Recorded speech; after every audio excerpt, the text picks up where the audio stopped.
time to go viral. I'm homicidal, I'm killing all my rivals. I'm the man, shit, I put that on the Bible. Spotify my target, cause you know I got the title. Hey, I'm a Mac too. I told baby shake that ass like she Apple. She said it's real, so she got my name tattooed. House full, so I hit it in the back room. Baby said she needed now, peep the urgency. I want a little Kim before she had the surgery.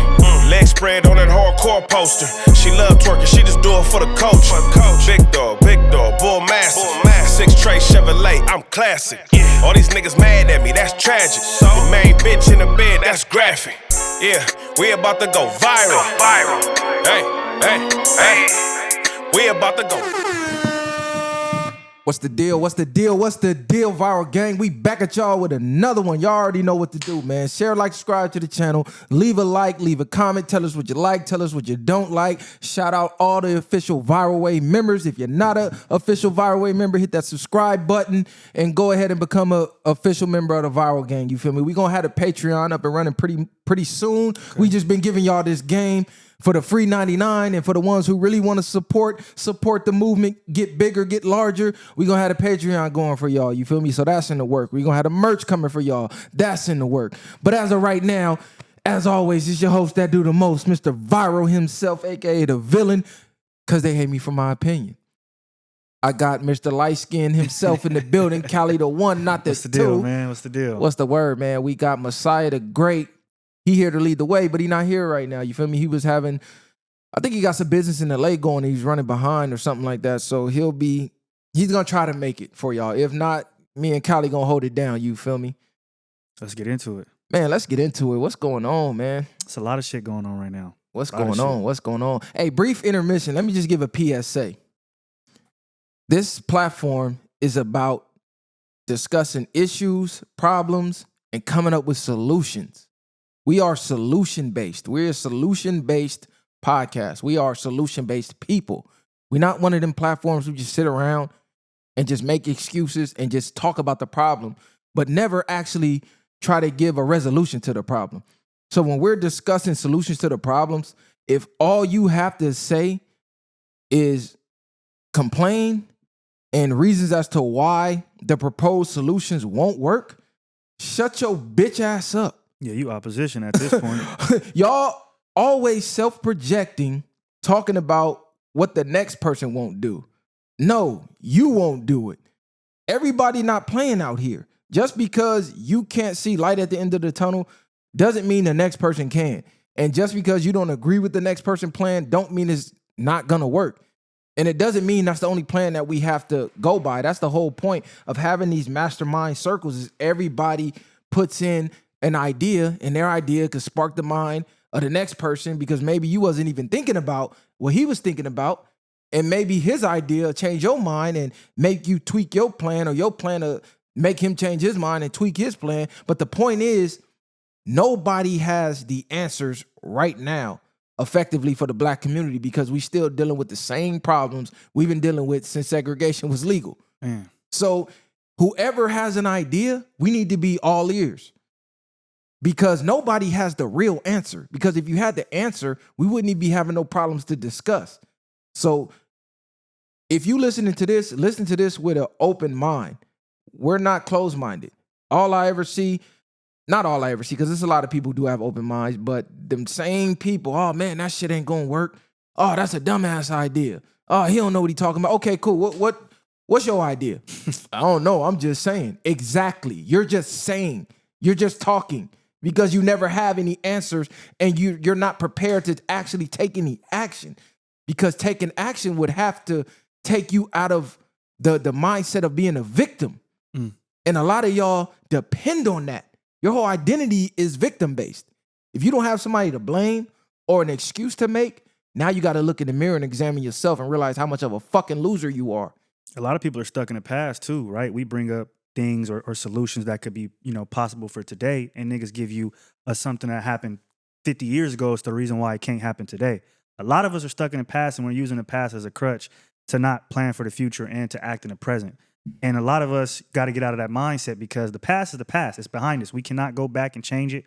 What was done is done. we have to figure out ways now in the present to move forward and to plan for the future. If every time we bring up a solution or we bring up a situation or we give accountability to the culture and y'all go, well, 50 years ago this happened, or 40 years ago this is the way it was, so that's the way that's the reason why it is the way it is now.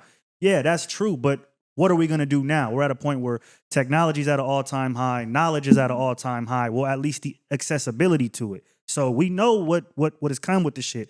We have the chance now and the tools now to move forward. If we're going to keep sticking on that, then we ain't never going to, you know what I mean, progress. That's a fact. We in a whole new world.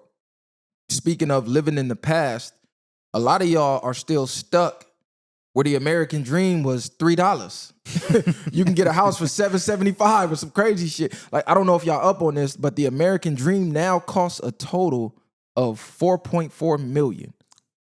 Let me say that again. The American dream now costs $4.4 million. And they broke the cost down going they basically broke it down into different sectors. So like, let's say raising your children and paying for college. They estimated that to be about $832,000. And that's depending on how many kids you got. Because over a lifetime, I believe to raise a kid in today's economy was estimated at right around $1 million. It's crazy. So imagine you got 2, 3, 4, 5 kids. And let's say pets, right? So they broke this down as money spent on pets. I personally know about this because my dog just had surgery, tore her ACL. I didn't even know dogs had ACLs. So money spent on pets over a lifetime, they estimated that to be about $36,626. So almost 40 bands on just a pet, a cat, a dog, whatever you got. And that nigga can't even grow up and give nothing back to you. He can't grow up and give nothing back to you. Only thing he do is just jump at the door when you come home. You feel me? For annual vacations, they estimated that to be around $179,109. Savings spent for retirement, $1,599,000. Yeah, 1.5 million pretty much for retirement. Money spent on your home, right around $1,929,955. Money spent towards owning cars, around $800,000. They got $811,444. So think about this. The American dream used to be attainable off of one single income, your father's, because your mom didn't work. Women didn't work. They stayed at home. Your dad had a damn factory job. Y'all had 2 cars, a big-ass house, 2-car garage. Y'all went on family vacations. You was able to send the kids to college. Like, you were able to live the dream off of one basic income. If you was making $100,000, you were rich. Y'all damn near had a mansion. I seen a dude on Twitter talking about in the 90s, his first apartment, he was paying like $300, $400 a month. I'm like, what the fuck? That's like a car payment right now. Exactly. Some people got more car, their car payment is more expensive than that. So the housing prices have tripled. The economy has tripled, but the what we make and the income has really only maybe increased by 1 or 2, if right. that, you know what I mean. So it's damn near stagnant. It's damn near stagnant. It's plateaued at this point. So we're cooked, really. To me, like after the millennials, we're cooked, and even the millennials, have came into the world where it's expensive as fuck, and the income that we make doesn't even really match up. Like you just said, you're gonna put $1 million into a retirement, but you done spent over millions and millions. While trying to save that. That's why most people don't even put $1 million in retirement, because how can I put $1 million in retirement when I got to spend, what'd you say, $800,000 on school, $40,000 on pets, $40,000 on cars, $100,000 on a vacation, throughout my lifespan. You total all that together, that's well over $1 million, bro. And we were talking about one kid, one house, one pet, one car. We're not talking about, the variances of what it really is. So it's hard to put away money for the future when you got to do all this shit in the present that's highly expensive. And mind you, most people don't have a savings at all. Most people don't have an extra $1,000 for an emergency at all. Most people are just living check to check. Some people check to check is not even enough. They got to get a part-time job. They got to get online, fill out surveys. They got to Uber Eats after hours, or they got to twilight and have another job at night and then work another job in the morning and somehow sleep between the 2 jobs and deal with their kids. People are literally living in hell on earth just to pay bills. Like we touched on it the last episode. Why are we paying bills every 30 days? You're literally busting your ass,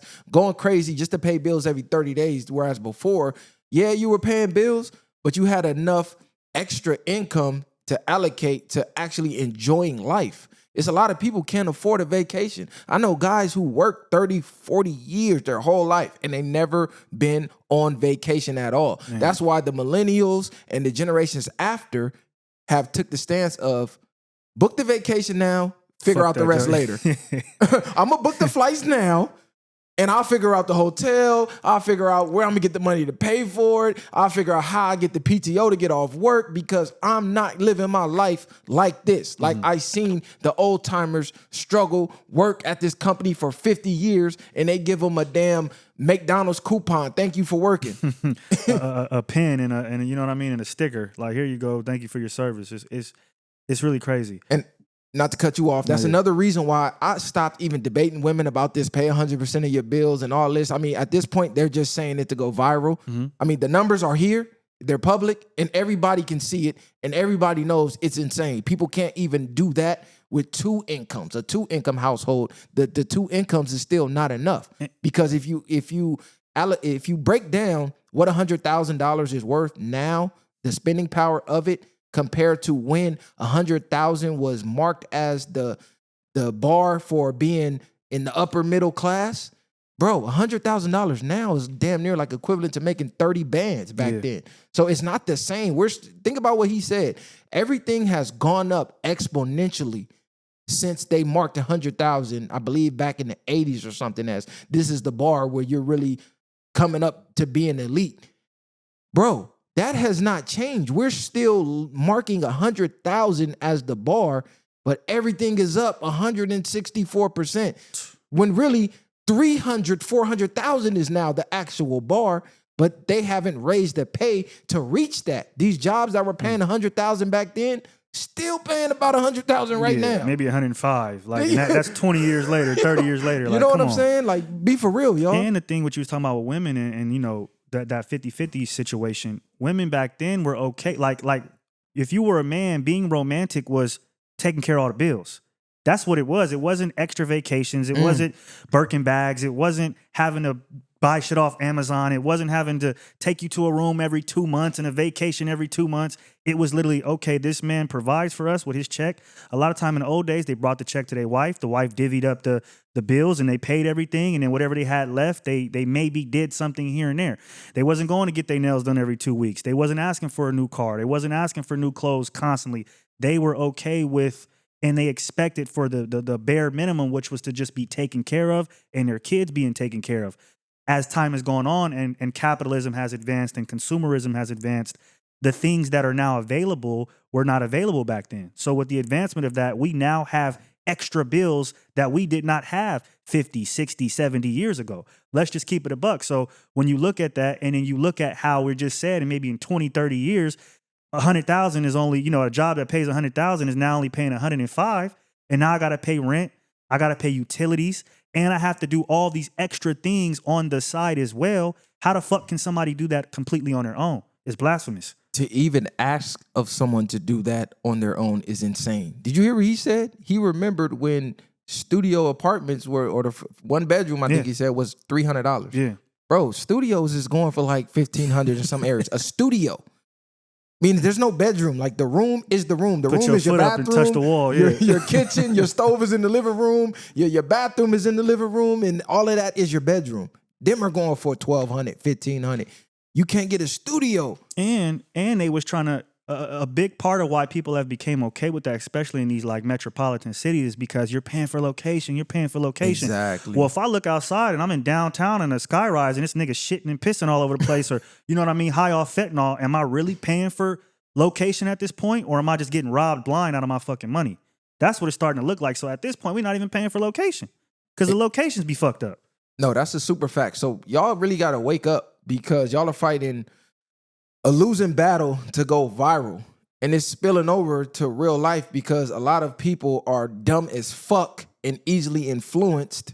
Not saying all women are dumb, but a high majority of women are easily influenced. Let's put it that way, because if I call y'all dumb, y'all gonna say I'm misogynistic and I hate women. And that's not the case. But women are easily influenced. They watch these damn relationship podcasts. They see these stupid bird brain bitches who get on here who are not living the lives that they're even talking about on the show. They're giving you bad information. They're giving you bad advice. A lot of the men are pandering and saying what you want to hear, knowing for a fact it's not true. And one of the biggest platforms who was doing that just broke up. And now they're all exposing themselves. If you don't know the Tonight's Conversation, they recently had a huge fallout. And I believe Keita, one of the other females, they're all coming out saying, you know, the guy Ace Metaphor, oh, he was another Derek Jackson. He was finessing. He was just saying whatever women wanted to hear and blah, blah, blah. It was all about the money. He wasn't really living what he was talking about. I believe some of the women on the panel, they never mentioned having kids. Come to find out, they really single baby mamas behind the scenes. And basically, they were false prophets. And people were literally coming to these shows believing the advice that they were given and receiving and going out in the real world and trying to live based off bad advice that doesn't translate in the real world. And my only question is, when the fuck do y'all wake up? Because the very men y'all vilified, myself being one, Kevin Samuels being another, and a few other people who really told y'all the way men really think, real, raw, and uncut, y'all vilified them and said they hated women. But y'all took guys like Derek Jackson and the Ace Metaphor guy who pandered to y'all and just said whatever y'all wanted to hear, because we know what y'all want to hear, and y'all gave them all the money. When really y'all should be paying for the advice of the guys who's going to tell you what's real, raw, and uncut, regardless of your feelings about it.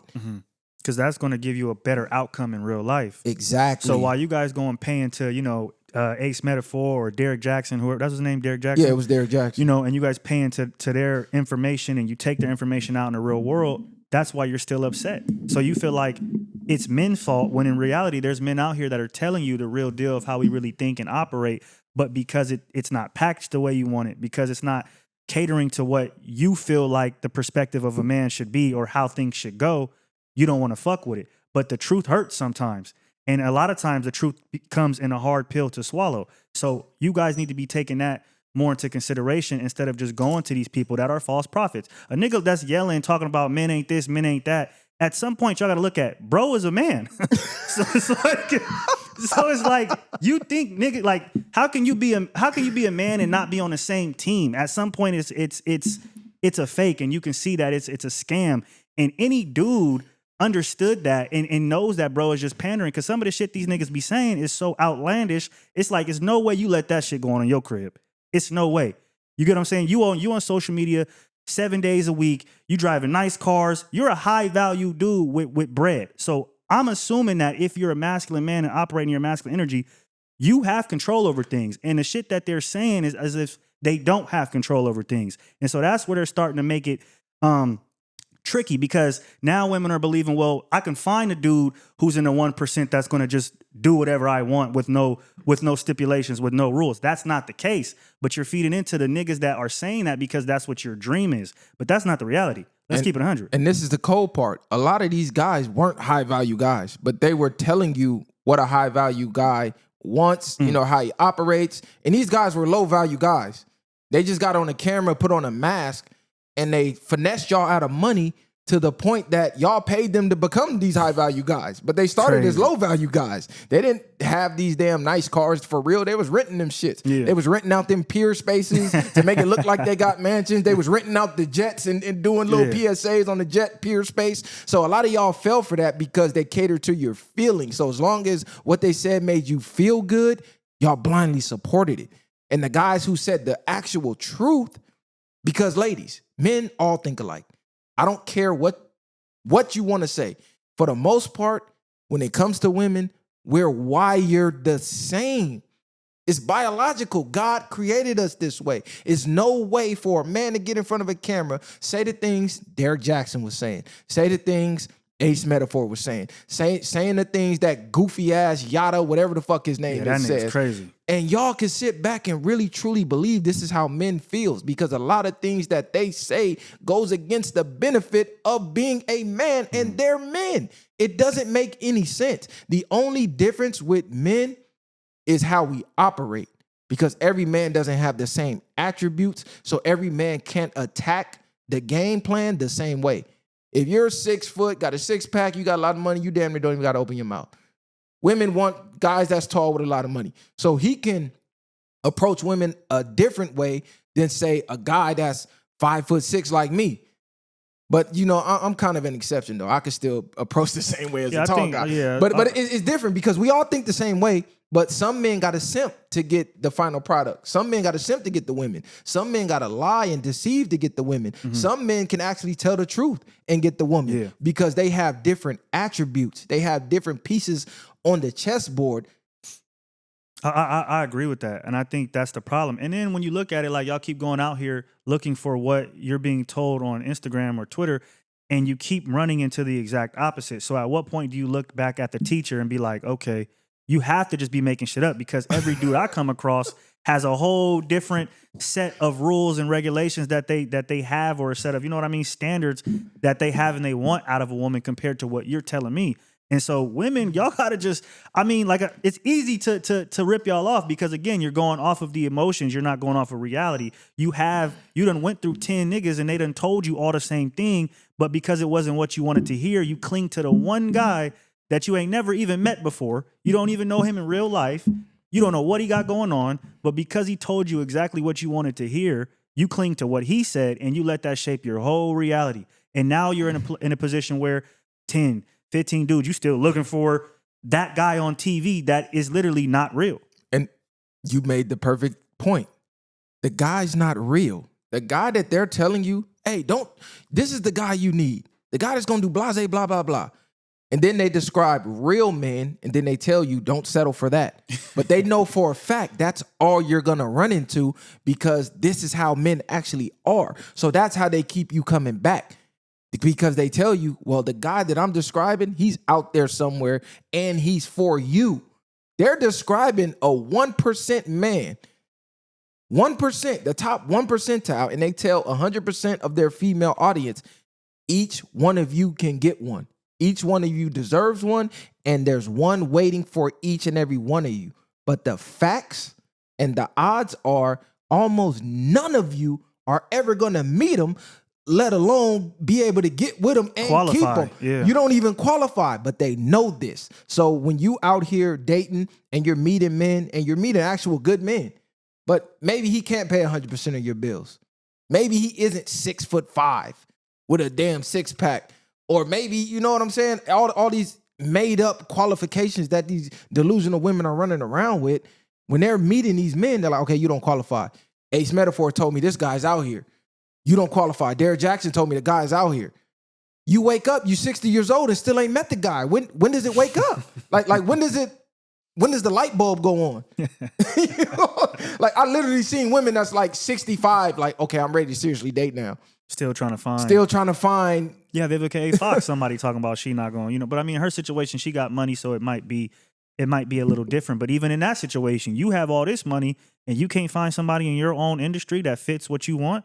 That says a lot as well. Like, either you just you're being too picky or you're the problem. And a lot of y'all are the problem. And that's why, instead of focusing on the women, and because there's women out there too that tell y'all what y'all need to hear, but y'all bash them and call them pick-me's, but they're happily married with 3 kids running around, things paid for, healthy, wealthy, have a good mental stability, but y'all calling them pick-me's when they giving you the reality of what men want. And once you submit to that to a certain degree, things will be better. You can't just dictate everything have everything on your terms and expect for the relationship to go to be prosperous, because that's not the way things go. It's a 50-50 thing.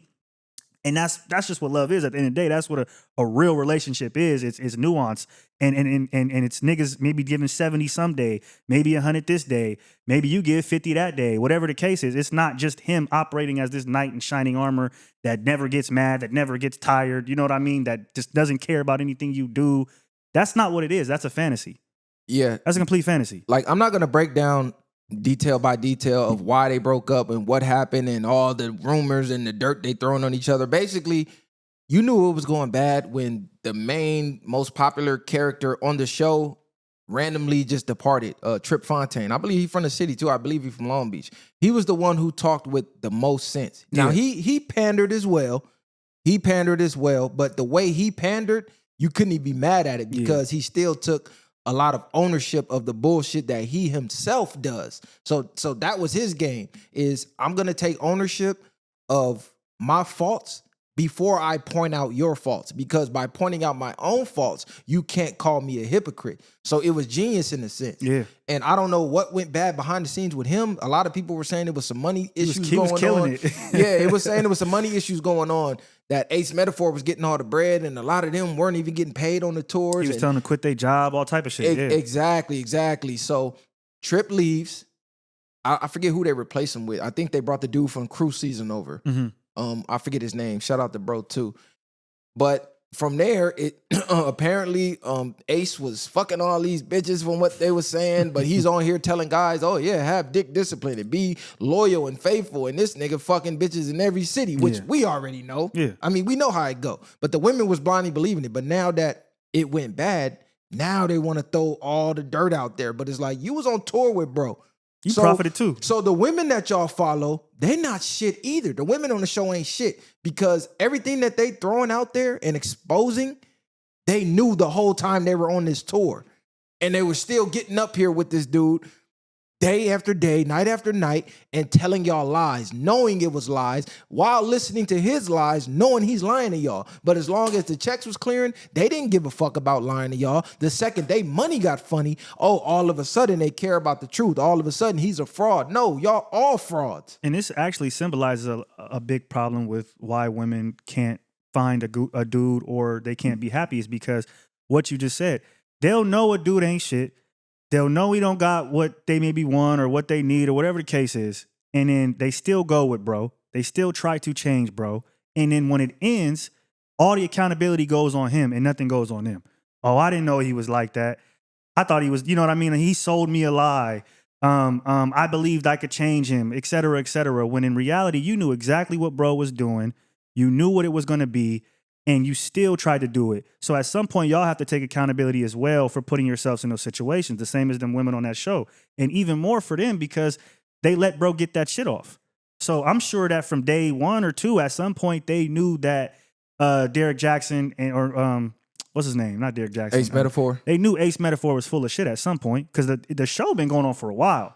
So I'm sure there's been too many instances that they've seen that they could have said, okay, it's time for us to go. And in themselves, they single baby mamas, whatever the case is, y'all are literally on here living a lie to get paid. And now that you can't get paid, you want to throw him under the bus. But it's like, what about y'all as well? Ladies, this is how I'm going to tell you. This is how you know if a guy's bullshit or not. If the majority of his fan base is women and there's no men that's supporting him, that's a red flag, especially if his whole content is about dating. If no men support what he's saying as a man, that's an instant red flag. I actually went to one of their shows in LA on accident because I didn't know that the card game, I didn't know that was Ace Metaphor. That was his thing. I didn't know he started it. Now, a lot of people were saying he actually started by doing content with Derek Jackson, and Derek Jackson gave him the blueprint and the idea of the card game, allegedly. So that's how he came up and capitalized and bubbled by working with Derek Jackson. But anyways, I thought it was an event to play the card game live, because my boy was telling me about it. Like, hey, me and my girl's going here. Do you and your girl want to come? I'm like, oh yeah, that card game, that shit dope. Yeah, it's some type of event where you go play live and they ask the crowd the questions and everybody interacts. So I'm like, all right, cool. I get there. It's like 99% women. The only men here is a couple sprinkled in with their girl. But I'm looking around like, damn, it's all women here. All right. They come to the stage. Oh, it's the live show, but I'm already here. Ticket paid for. Valet already paid for. So I'm like, all right, I'm stuck. Fuck it. Let me see what they talking about. I bullshit you not. I swear for Jesus. On God.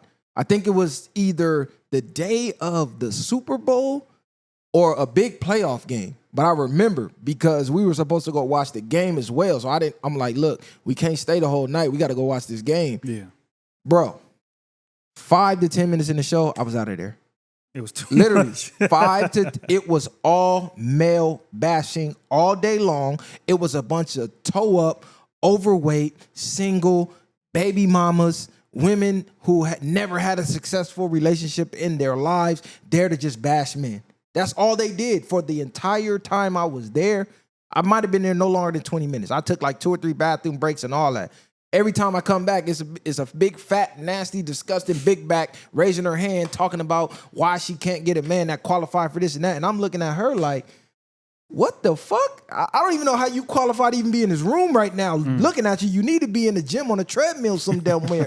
You know, like, it was ridiculous. And what's crazy too, most real men want to be a man's man. And what I mean by that is that you don't like. It's cool to have the bitches on you. That's cool, whatever the case is, to have the female following. But to be respected by, men on a certain level is what all men at the end of the day want to a certain degree. I want to be in the rooms and rub shoulders with men that are looked at as high value men. I don't care if women are necessarily fawning all over me. That's not what is going to really dictate if I'm a shaker and I'm a mover in the world. The men dictate that. So any dude that is clinging to being a man, a woman's man, is not a real dude in my opinion, because I want to look at other dudes in the eye and get that nod of respect, and that's what we're really looking for. I'm not looking for women to say I'm right, because I could be wrong tomorrow depending on what I do or what I tell them. Whereas in dudes, it's a code of conduct that we understand, and there's a respect off of how we get there and how we operate, and that shit is way more solid. So if you're not a man's man, in my opinion,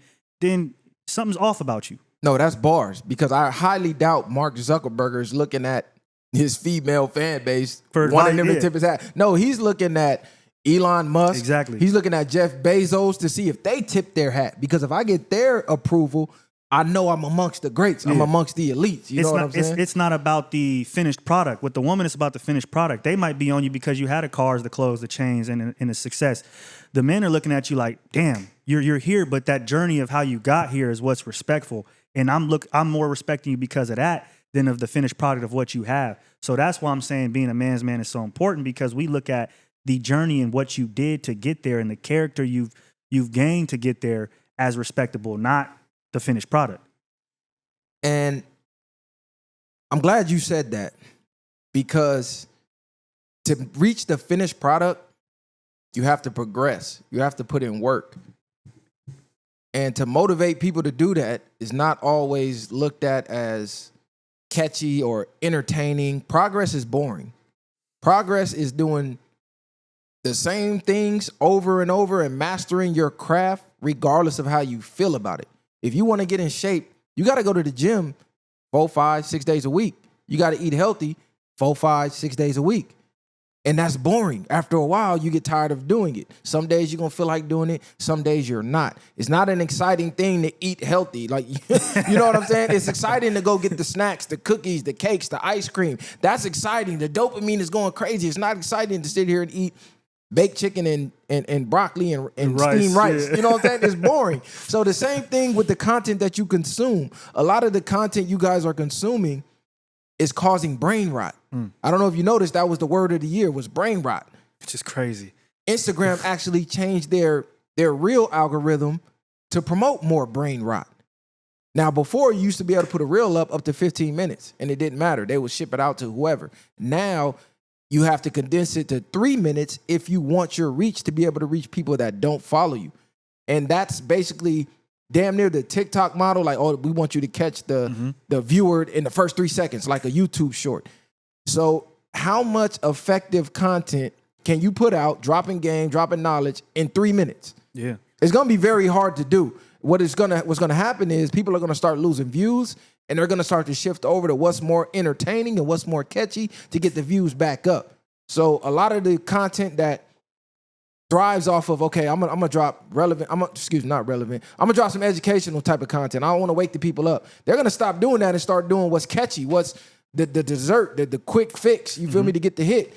And now even, because I know Instagram has been offering $50,000 to creators who come over from TikTok. So it's going to be a lot of people even trying to come over and just, get rich quick off of, that type of content, that fast fashion content, because they're going to be getting the bag from it. So you're going to see Instagram a lot more in that fashion, to where we was, like you said, posting 10-minute videos, 15-minute videos and getting a good reaction from it, because people actually have the ability and the chance to watch it, get all the points, really delve deep into it and say, okay, I just learned something, instead of, okay, it turns on and then it's off and I didn't really, or maybe we had to clip it in a way where you couldn't get the full message. Whatever the case is, shortening the length of it is going to not only fuck up the attention span, but also fuck up the knowledge that we're able to give.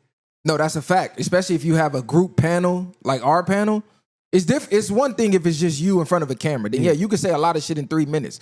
But everybody's reacting to the topic at hand. That's very hard to condense in 3 minutes unless you put a damn timer on the table. Okay, 30 seconds to spit the topic out. You get a minute. You like, you know what I'm saying? Or you relying on that AI shit that sometimes you'll say some shit, then they jump to 20 minutes later. Shit don't even make sense. Don't even make sense. Yeah. Exactly. So this brain rot thing is serious. Like I believe they put that out there as like a clue of, okay, this is what we're promoting. Because I'm like, where did this come from? Where did the brain rot is the word of the year out of all the damn words in the dictionary, brain rot. And what they showed was social media is for a fact promoting brain rot. Because they've been studying kids. Like, okay, these kids who don't have social media versus the kids who are on social media X amount of hours a day, okay, their test scores are higher than their test scores. They have a higher attention span than they have. And if anybody has kids, you know for a fact, if they on that phone or that tablet for hours a day,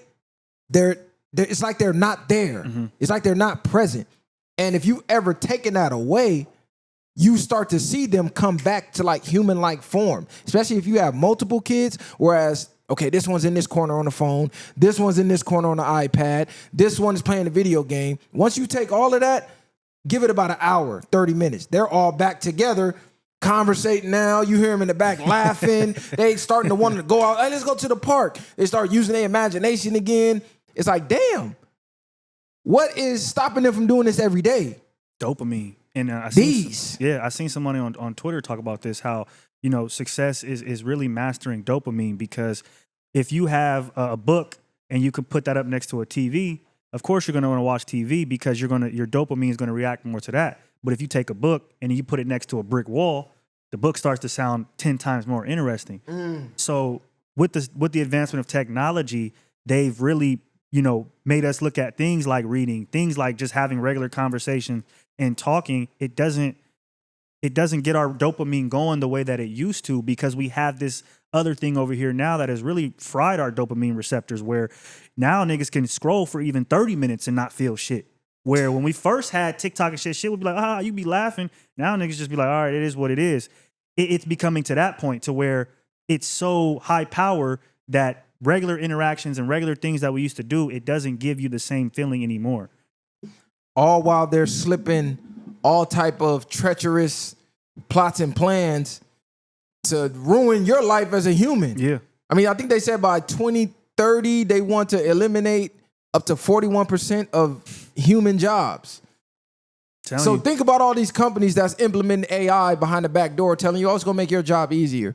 There's a plot to diminish the workforce by 41%. I just saw the damn article the other day.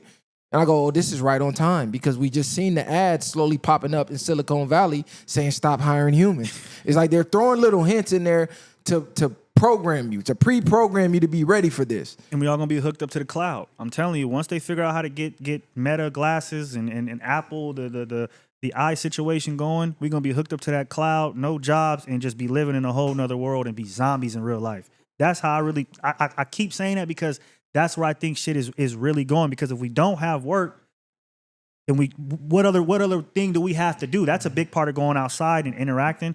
Okay, if we don't got that, and then all we have is technology, I mean, at that point, what happens? And if we don't have any money, we're not going nowhere. We're not able to buy different things and invest and do all these other things that are part of the human experience. We're just going to be relying solely on what they provide to us within that technology space, which is going to be negative, because that's how they keep us controlled. Y'all need to wake y'all game up. And speaking of wake y'all game up, let's talk politics for a second, right? Yes, we're going to force feed politics down your throat every episode, because the black community needs to get more serious politically. We need to get a hand at the table in the game. We don't have any pieces on the board that hold power in the game. We're just pawns. We need to get to the end of the other side of the board so we can turn into a rook. We can turn into a put another queen on the board where we actually have power, because that's the whole goal. If you don't have power, you have nothing. Y'all only chasing a damn dollar bill, not realizing there's really no power in money at this point, because money is made up.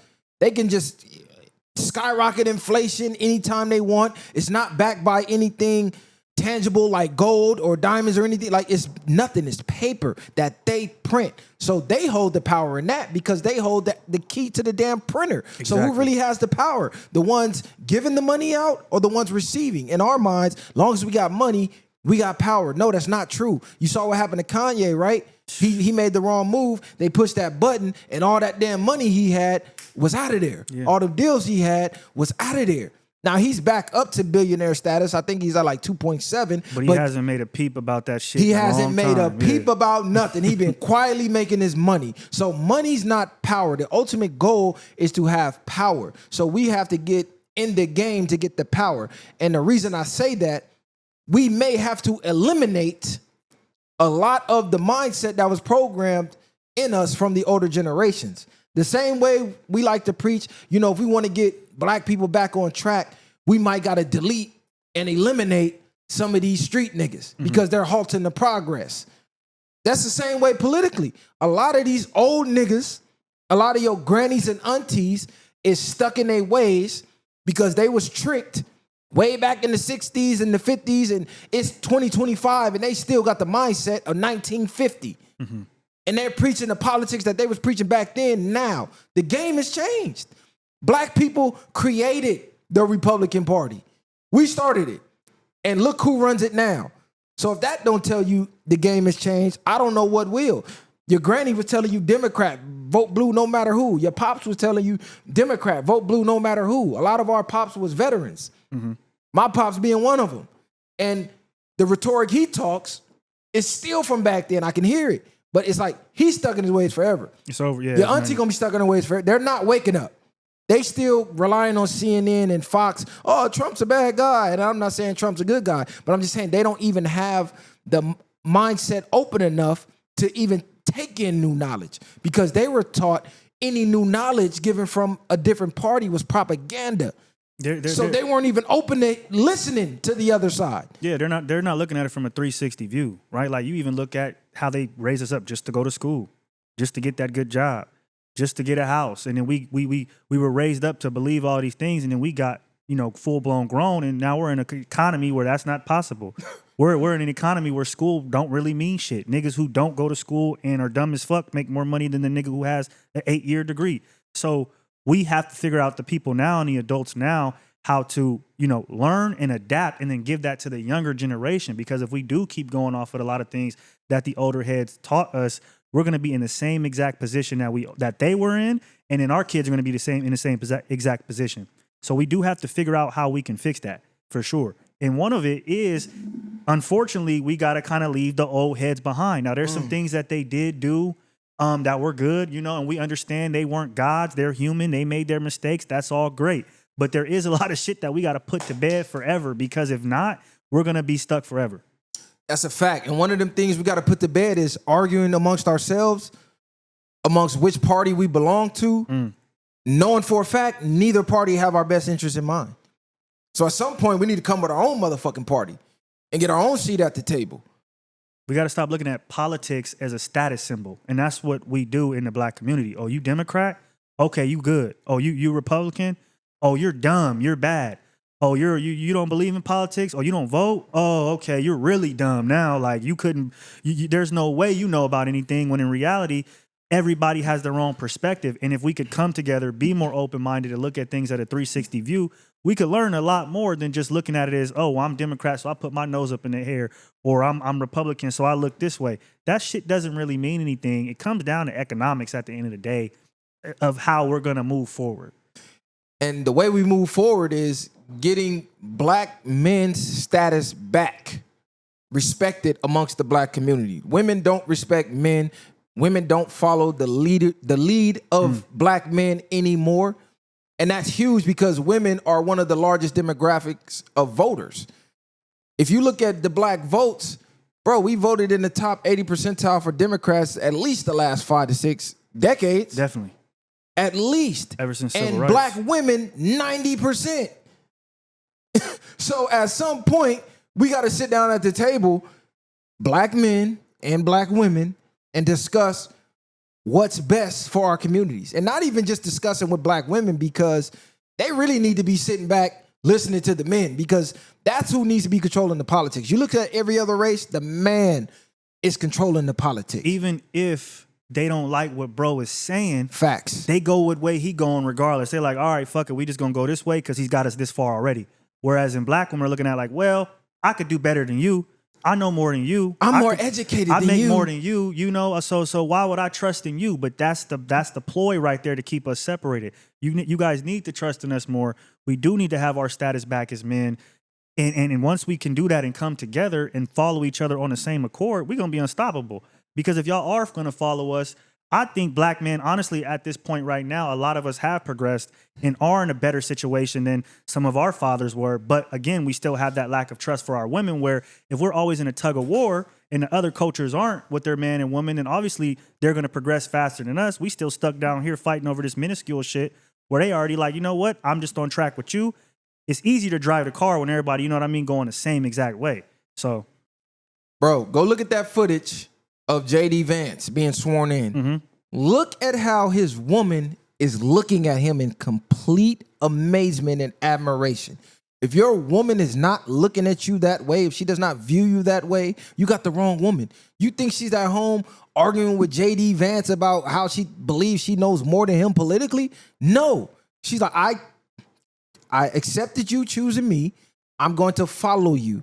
I picked, so I'm going to submit. Why would you pick a man that you don't feel you can follow or trust in to submit to and trust his judgment? That makes no sense. And that means he's not the man for you. And even if she disagreed to a certain degree, in public, they're going to stand together, and that's going to let everybody else know, hey, we can't play with them. Then you look at Obama coming in alone because Michelle probably don't support Trump and what's going on. But how does that make us look? It makes us look weak at the end of the day. So even whatever y'all got going on behind closed doors, we have to be a union when we're presented in the world, because that's going to give people the impression, okay, we cannot play with them.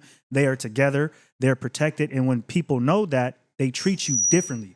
That's just what it is. And so that's why they're able to treat us a certain way, because they know if I could get the black man already over here in this corner, so I can, you know what I mean, put this at him and digress him this way. Black women are over here in their, opposite corner. I can feed them these lies and this poison, and that'll kill them off as well. If we were together, we would be able to relay that information and protect each other. So it's easy to keep us down and keep their foots on our neck, because in the public eye, we're not together. So I want people to understand that if we can show unity, people will have to, come at us a different way, because they're like, okay, damn. Now instead of just 2 sets of eyes, it's 4. Pretty much. Facts. And black women, y'all got to stop falling for the propaganda that black men despise and don't want to be with black women. I'm a black man. I'm telling you, I talk to black men. We sit down and we politic about the state of our women. And these men are looking for y'all. They're out seeking a black woman. I got plenty of homies. They're not dating outside their race. They refuse. They're seeking a black woman, and they're met with the same issues every time. It's the bad attitudes, the I'm not submitting, can't no man tell me what to do, can't tell me what to wear. It's all the same shit because y'all fall for the propaganda. Stop listening to the propaganda, tune that out, sit down and actually talk with one another. No one's actually talking with one another. And when we do sit down to talk, it's just to get your point across. It's not to understand the other side. Y'all sit there, men talk till they blue in the face. Oh, you done yet? Okay, no. You didn't even hear nothing he said. You tuned it out.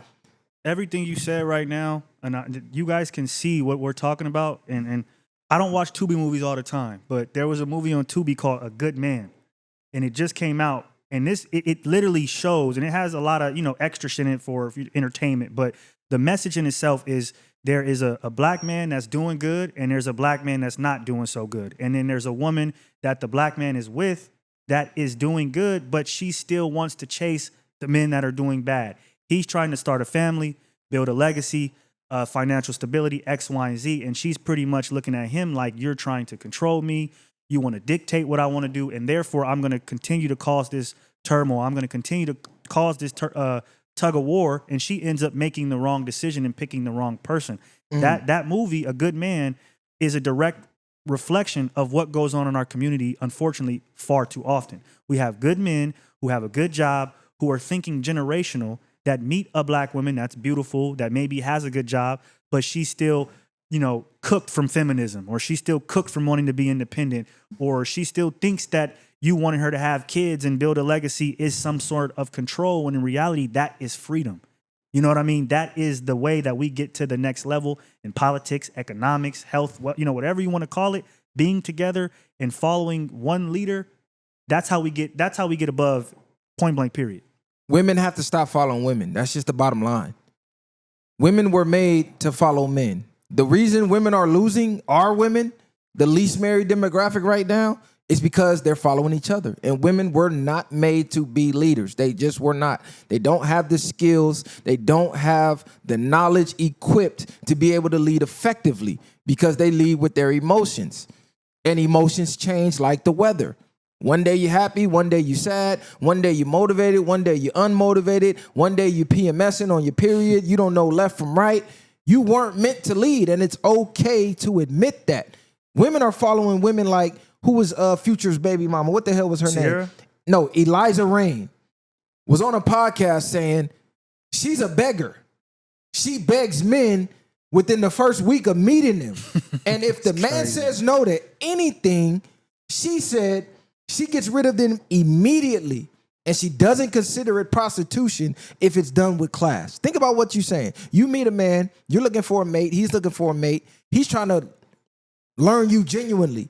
He wants to know your likes, your dislikes. He wants to know what you dealt with in the past. What's your plans for the future? Will you see yourself in 5-10 years? Do you cook, clean, blase, blah, you work? Like, he's really putting it all on the table, and she's begging for shit the whole time. And the second he say no, she's out of there. And this is the type of advice that y'all follow. Yeah. A fucking begging loser whose claim to fame was getting pregnant by a rapper so she doesn't have to work. And let's keep it 100. A lot of women, the reason why they follow a lot of women is because it reinforces their negative ideologies on men. So again, when you have the woman who says, you know what, some of these negatives may be true, but when I changed the way I spoke, or when I changed the way I looked at things, things became different. They like, I don't even want to hear that shit, because that wouldn't reinforce what I believe to be true about men, or I believe to be true about the black community. So they continue to stay in the cycle willfully. Because they know what's outside. They know that there's good men outside. They know that everything they see on social media is not the case. But they want to stay in that bubble because it reinforces what their truth is to them. And that's really all that they're caring about. They're not caring about progression. They don't care about the right answer. They care about the answer that they want. They care about their truth, not the real truth. And they're willing to do whatever it takes and stay in whatever bubble as long as it does, and if they can get that. Hey, I'm in the studio. I'm going to hit you back. All right, yeah, I'm gonna hit you. We almost done. All right, my bad. Yeah, and women like Bernice Bourgeois or whatever the fuck her name is, she went on Joe Budden's podcast. Yeah, come on. And they're like, how can a man prove his loyalty to you or be romantic? And her idea of romance was sending her $500 randomly for panties. First of all, bitch, what panties cost $500? Let me know. What panties cost? Do they fly? Do they what do they do? Do they cook? Do they clean?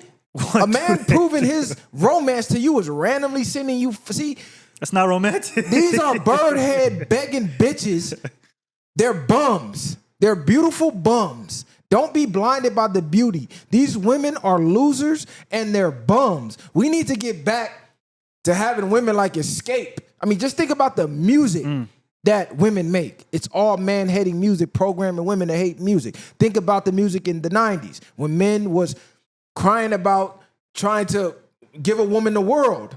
Out dancing in the rain. Niggas dancing in the desert with the leather on, sweating to give you the damn world. So I want to shout out Escape. Think about the Just Kicking It. Matter of fact, let me quote a couple lyrics. Think about that song. Kick off your shoes and relax your feet. Party on down to the Escape beat. Man, come home from work, man, kick your shoes off. Let me serve you. They were making songs about serving men. Telling women this is the blueprint. Even they don't make music like that no more. Like, really just think about the song. Every man wants a woman where him and her can just go hang. Just the two of them alone, kick back, doing their own thing. Every man want a woman that can always keep him in the mood. And that kind of girl, so what if I tell them, like, bro, they're really giving the game to women. This is what men want. Men want a woman that cook. Men want a woman that can bring peace. You just sit home, kick up your shoes, relax your feet. I got everything. We even had shit, Beyonce and them talking about cater to you. And that ain't even that long ago. We had a lot of, that's crazy. The music back then was more geared towards love, and I think that's why they got it out of here. Because it did showcase love. You had a lot of people, that was the main topic of conversation, was relationships and us operating in a healthy way. Men doing shit for the women doing shit for the men. And now it's turned to the opposite of we hate each other, we don't fuck with each other. And the verbiage amongst each other has became extremely negative. Shout out Escape. Y'all don't get enough love for that Just Kicking It song. Because I was playing that on the way to work the other day. I'm like, oh my God. That's a slap. Bro, they would call them pick-me's right now. Like, listen to what they're saying. Every man wants a woman that can cook up a good meal. These women don't cook. These women today say they don't know how to cook and they don't want to learn. Every man want a woman he can treat like his homie and just take her out on the Ave. Every man want a woman that ain't just good for laying on her back. Literally, that knock off about 95% of the dating market right now. Yeah, literally. They're literally telling you, look, ladies, you have to do more than just lay on your back, get fucked, and look cute. You got to really put in work. You got to really cater to this man. This is what the type of music they was programming the women with. So the frequency was different. And this is why, if you go back, guys weren't complaining about the same problems our generation is complaining about. It was different. So the women got to get back on the right frequency. Even a song, Clean Up Woman by Betty Wright. I don't know if y'all know that. But Talk about her it. whole song, that whole song is talking about her man got taken because she wasn't doing what she was supposed to be doing. And the Clean Up Woman came in and they get the men that, didn't get the love from all those women. So it was going on, and it's been going on all that time, where now we've had this shift of Sexy Red and Megan, and where they're talking down to niggas like they peons. Like, nigga, I don't fuck with you, like you a little nigga, or I just heard Ice Spice talking about I don't even be in love with niggas, I just be in lust. Like, god damn, bitch, like you just be in lust, like you sound like a dude, you feel me? Like this shit is crazy. Right, you had Glorilla come out talking about why she can't keep a man, and niggas like, bitch, you sound like a crazy. nigga. Ain't nobody want no light-skinned pit bull. What they say? She said, you niggas sound like bitches, I'm gonna call you a bitch pretty much. And that right there is something that, we deal with way too often in our community as well, is people, is the way women speak to men is it's like we're on the same level and we're not. That's one of the main shit that gotta stop, to me, in my opinion. That's a super fact. Look, we 10 minutes to game time. NFL playoffs finna come on. So we gonna end this with a high power bang. We gotta go high power. JFK, MLK. Trump says their files are about to be declassified. Yep. The countdown is on. What are we doing with this? Because a lot of the comments that I see, a lot of people are saying, if the government's proven to be behind this, I don't know if I could trust them anymore. And I'm going, wait a minute. You trust him? You trust him? What the hell? Like after COVID and all, like, you trust, like, what does it take for you to distrust them and see what's going on? Because a lot of people have not seen the JFK footage still, the assassination footage. I put it up on the page the other day, and a lot of people, that was their first time ever seeing it. And there has been person after person, whistleblower after whistleblower who have came out since his assassination and told the real story, William Cooper being one of them, explaining why he got assassinated, who did it, because they blamed Harvey Oswald. They had him under the MK Ultra shit, allegedly. He woke up talking about he don't remember where he at. He don't remember being there. They said he hit JFK from the back, but you can clearly see his head exploding from the front. His head jerking back from being hit in the front. You can see the driver turn around. The bullet trajectory only had to be shot from the front to be able to go through the seat. Then with the footage, the original footage, because they said they went and got it and doctored it up. So the footage that was leaked, you never saw the driver in it. You would only ever see JFK's head like pop off, and then you would see his wife trying to put his brains back in his head, and then she crawl over the top of the back of the car. She had a fat ass too. Oh my God, JFK wife had a fat ass. He was doing it right. Oh my God, she had go watch that. But now with the files being declassified, somebody came up on like some of the raw footage where you could see the driver and the driver actually hit him. Well, he actually got hit twice. He got hit in the body, so that's why they say it's 2 shooters, and that didn't do it. And if you see the driver, they zoom in, you can literally see it in his hand, and he kind of over the shoulder, bam, and did the kill shot. And they said that it wasn't even like the gun was air. It was an air gun, meaning that it was a pellet, and the pellet contained some sort of toxin in it, where if the pellet didn't kill him itself, the toxin in it was going to kill him regardless. So they really had it mapped out to get this guy out of here. Same thing with MLK. You had the undercover cop. You had, the FBI tapping the phones, and they were actually sending videos to Dr. King's wife of what he was doing on the low and threatening to expose him, and just they was doing all type of shit to these dudes to get him out of here. So, and I don't understand how it's taking this long. This shit happened in the 60s. I mean, we kind of all been, at least on this platform, we've been privy to this.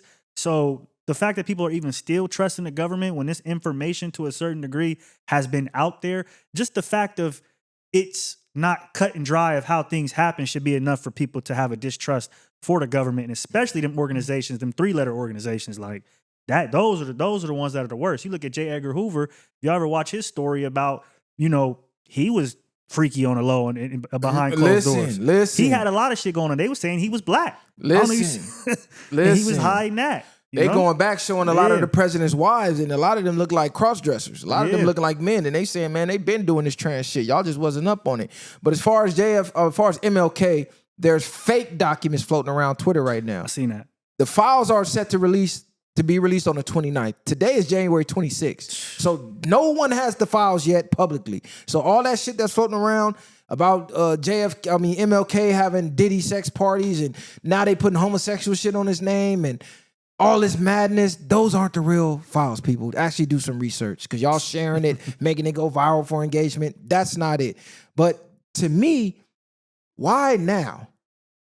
Yeah. And what happened to the Epstein files? Because you remember Trump said, if I get back in office, I'm releasing the Epstein list. I'm releasing all the documentation. It went from that, now he's in office, and you want to release some files to some shit that everybody already knows? We know the government did. We know the FBI got sued, lost, and admitted to knocking off MLK. And every year the FBI says happy birthday to MLK. Crazy. Like, how they on some drill rap shit. They had to put a community note under that shit. They on some drill rap shit. They assassinated this man, and every year on his birthday gonna wish him a damn happy birthday? The reason why I think they're bringing out JFK and MLK is because, or declassifying those files, because the older generation still exists and the newer generations operate on social media. So even if the files get declassified, that will be enough for the older generation to put whatever distrust to bed. Whereas in the younger generations, even if we have our distrust, it's social media. The government and these 3-letter organizations can pass a lot of the stuff off as misinformation. So even if the files come out and there is an uproar, there's going to be a lot of, people of power at play that are able to make these things that we're saying online seem as if it's misinformation, or if it's not true, or that it's conspiracy. You know what I mean? And so that's what I'm thinking that they're banking on, because they know that only really the younger generation is focused on them Epstein files. So if we can put these files out and polarize the CNNs, the Foxes, all that stuff, it'll take completely away from Epstein. I mean, at this point, we know that shit ain't coming out, because old boy in office was probably kicked back there, right? Everybody that's in Hollywood and that's some sort of political, figure was probably on that island. Let's just keep it real. And he can't release those files, because if he does, he's probably fucked himself. So he has to give us something, or give the older generation, to me, something to cling to or to look at while they, push that further and further and further away. Maybe in 100 years we might get it, but even then, who knows? Yeah, to me, this isn't groundbreaking news. Yeah. These conspiracies, which have proven to be true time and time again, have been around for years. The story leaked out for years. I mean, the man literally said there's a plot to enslave every man, woman, and child on the planet by this 3-letter organization, the CIA, allegedly. And a week later, he was out of here. Bam! He was out of here. Broad daylight, in front of a crowd of Americans. Like, they couldn't get no bolder. He literally said, I'm going to break up the CIA into 1 million pieces and scatter it in the winds. And they scattered his brain fragments in the winds. as a result of him saying that. So to anybody who has any plans of actually doing what he said, at this point, if they come out publicly and say it, they're controlled opposition in my eyes. Because we seen the ones who wasn't get eliminated by saying it. So at this point, it's chess, not checkers. Why would you let your left hand know what your right hand is doing? If you really plan on dismantling these organizations and doing this and doing that, and you're for the people, why would you come out and say it knowing how they play and how they operate and how many whistleblowers wind up suicided? And that's why I think to a certain degree we can't trust Trump all the way and look at him as a hero for doing this, because he's just giving a dog a bone at this point. He's probably has some agreement with the CIA and FBI. Okay, this is what we're going to put out, because again, it's going to take away from what the people really want to know, which is what's going on in them Epstein files. Because I believe that when we figure out the corruption that's going on in there, that's going to give us the answers of really how shit is ran. You know, we know about JFK. We know about MLK, Malcolm, all of that shit, Nixon. That shit is all old news that's been around. PBS done made documentaries on this shit. Like, it's been over and over and over and over again. So that's my reason of not trusting Trump 100% or looking at him like a hero for doing this, because it's like, y'all could have been done this. I said the same thing when we had the debate with Ruckus the first time. I go, how is he this messiah?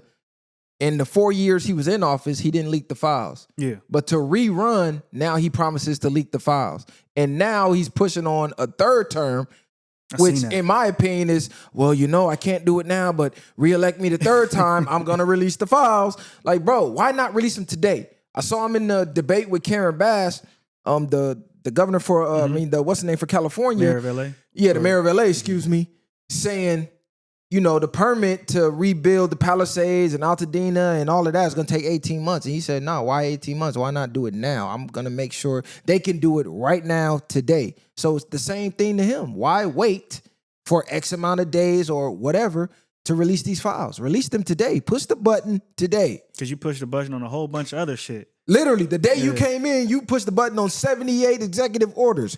Why one of them orders wasn't to, okay, this is what I said when I ran. This was my promise. The day I get in office, these files going to be out. The day he got in office, them files should have been out. We should be reading them right now on the show going, God damn, this judge and this mayor and this president was in, like, bro, that list is going to be so crazy. It's going to completely dismantle the government and the world as we see it today, because the names that hold the power, allegedly, that's on them lists, is going to shut down society as we know it. And if people don't realize, that's a big part of what this is showing, that them three-letter organizations control a lot of the people and a lot of things probably that go on, you know, within the government, because that's why he's not able to release it, because they probably told, bro, you can't release that shit. We'll give you this, or, you know, we'll maybe give you that, but we're not going to give you the full-blown truth.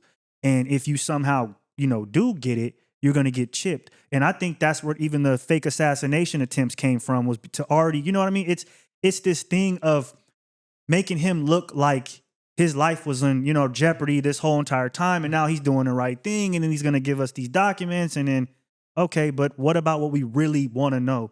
What we really need to know about who's really in them rooms and who's really controlling shit. So it's all a farce to make him look like he went through this struggle to release these documents that really have no relevance and aren't going to change anything about how we operate as a culture. Oh, we're battling for TikTok. We're going to court. Oh, man, TikTok got shut down. Oh, thank you, Trump. You got it back. And the fucking creator of TikTok, the owner of TikTok, is at his inauguration. Like, it's all one big game to set it up to make it look like he's going through all this turmoil and he's fighting so hard for people. And now he's the savior. You know what they say? We give you your villains and we give you your heroes. So unless you do something that's really heroic, I don't believe any of it. It's all theater to me. Yeah. Unless you do something tangible that's like, whoa. If they not want to take you out there, oh my God, people that got chipped for this, they got eliminated for this, they got deleted for this, suicided for this. He's the real deal. But releasing some files, like, bro, we all know what's going on with MLK and JFK. Niggas don't even really care no more. Niggas don't even care. Most of the people involved are not even here. That's why when you said they'll probably release the Epstein shit in 100 years, yeah, after everybody's gone and anybody you can prosecute or hold accountable is not here. Oswald's gone. Like, a lot of the secrets died with him. They could tweak the files. MLK, a lot of the pastors who was backdooring him, because a lot of them pastors were three-letter word assets. and they were dropping info on MLK and giving them the low, you feel me? A lot of them are gone. Yeah. So it's a lot of shit that doesn't matter. And what does a millennial or a Gen Zer care about what happened with MLK? Yeah. And we already don't trust the government. Yeah. We the generation that started the, whoa, wait a minute, we ain't fucking with y'all. Hell no. You know what I'm saying? Our moms and they was the ones blinded by the CNNs and the Foxes and CBSs. Yeah. And they're the generation that's still believing that shit, line, hook, and sinker, not us. Yeah, and that's why I think that's what they're doing it for. They know, like I said, we're going to go on social media and we're going to have our conversations. And because they control that and they have the people who own them platforms in their pocket, they can censor. They can label things as misinformation. They can shut your account down. So they kind of got that under control. And then they just feed, them documents to the masses, which are really the older generation on CNN and Fox, et cetera. Those documents of MLK and JFK, and that should do the trick.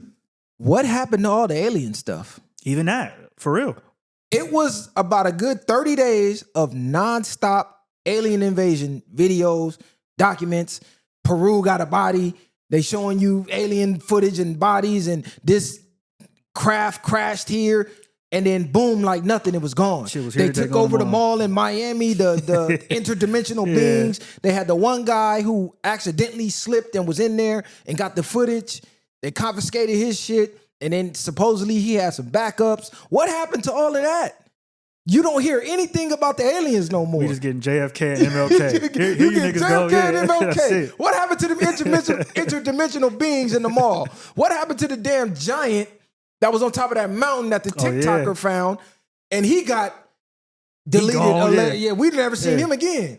Shit, even Bob Lazar, he been around, but they got him up out of here. He was on Joe Rogan. He was saying that, in Area 51, I think, that there was recovered aircrafts, different things of that nature, but they wiped that under the rug. You couldn't even find where he worked. And he said he worked there. They made bro look like a liar. So they gonna give us the JFK and the MLK, and they like, here, that's it. Here, nigga. Be quiet, shut the fuck up. We'll give you something in the next, like I said, 100 years, maybe, if people make enough fuss about it. But the way things are going and how they have shit controlled, and the elimination of jobs and the advancement of technology and the metaverse and things like that, people aren't even going to care in 100 years about the past or about the government's corruption, because they're going to be so focused on whatever thing they got in front of them in their life, or their, like I said, their